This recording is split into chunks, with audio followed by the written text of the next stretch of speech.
frères dans le Christ, paix, joie, grâce, amour à chacune de vous, au nom de notre Seigneur Jésus-Christ, dans ce lundi, la deuxième semaine du temps ordinaire.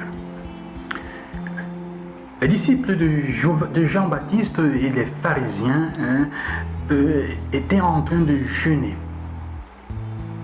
Il se rendit alors chez Jésus et il lui dit: pourquoi est-ce que les disciples de Jean et les disciples des pharisiens jeûnent alors que tes disciples ne jeûnent pas? Notre vie est faite de pourquoi.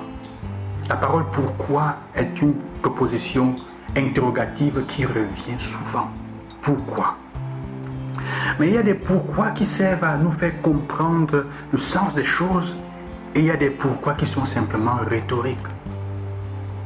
La réponse de Jésus fera comprendre que la question qu'il pose en fait n'est pas la question juste comme d'habitude.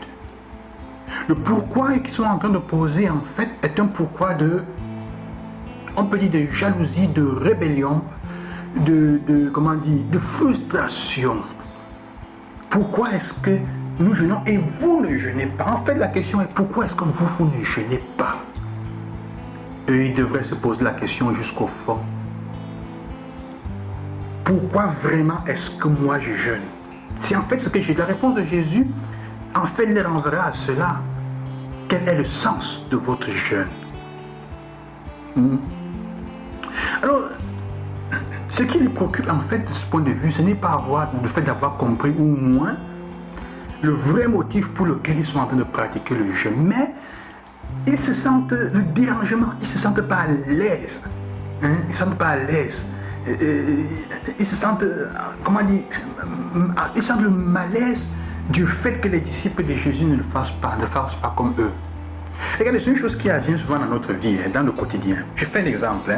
Vous avez l'habitude à la maison de placer le verre quelque part ou de placer le verre d'une certaine manière. Pour vous, si on ne place pas le verre de cette manière-là, il faut toujours le faire comme ça. Vous avez eu l'habitude de le faire. Mais vous vous rendez compte d'un moment que votre mari ou vos enfants, quelqu'un dans la maison, place le verre à un autre endroit d'une autre manière.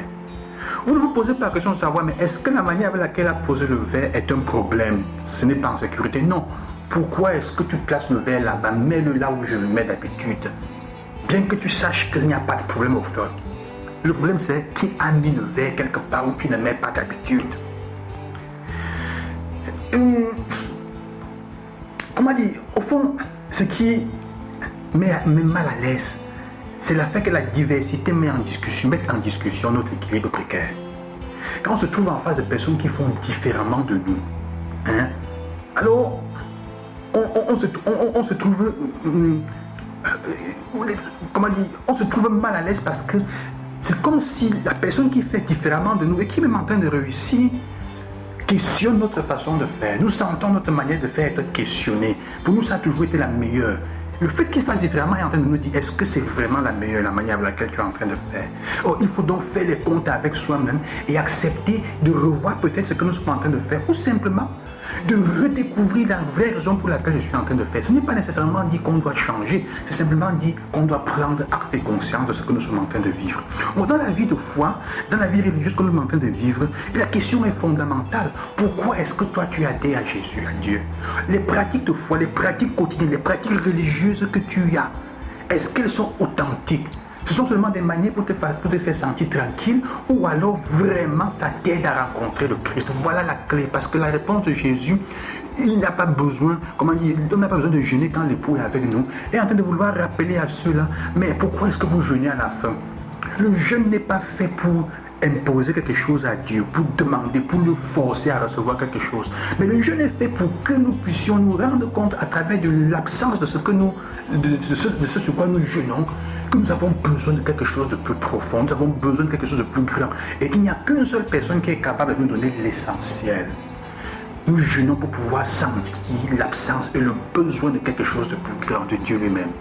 Pas pour forcer Dieu à nous obtenir, à nous donner quelque chose.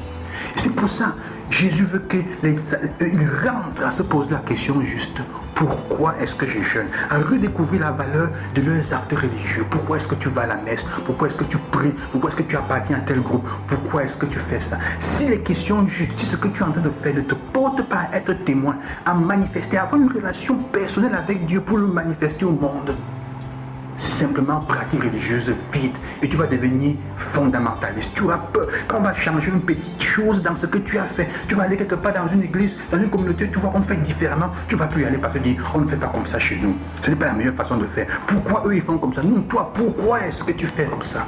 Pourquoi est-ce que tu crois en ça? Pourquoi est-ce que tu es catholique, chrétien, catholique? Quelle est la raison?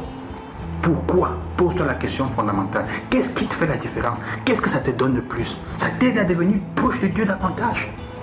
Sœurs et frères, que le Seigneur vous accompagne et vous aide davantage à redécouvrir ces dimensions du pourquoi, mais pour vous-même, les raisons de votre appartenance à Dieu, votre capacité, que notre capacité soit de savoir faire trésor des moments que nous vivons dans le quotidien avec Dieu.